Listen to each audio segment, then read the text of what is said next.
पुढची महत्त्वाची बातमी बघूया।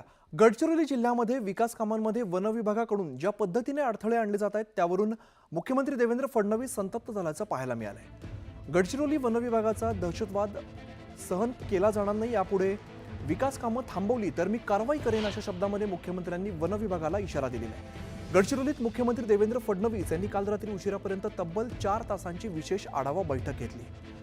दरम्यान वन विभागाच्या या भूमिकेवरती गडचिरोलीचे सहपालकमंत्री आशिष जयस्वाल यांनी मुख्यमंत्री देवेंद्र फडणवीस यांच्याकडे तक्रार केली होती आणि याचा संपूर्ण आढावा बैठकीत मुख्यमंत्र्यांच्या भूमिकेबद्दल सांगतायत आमचे प्रतिनिधी महेश तिवारी।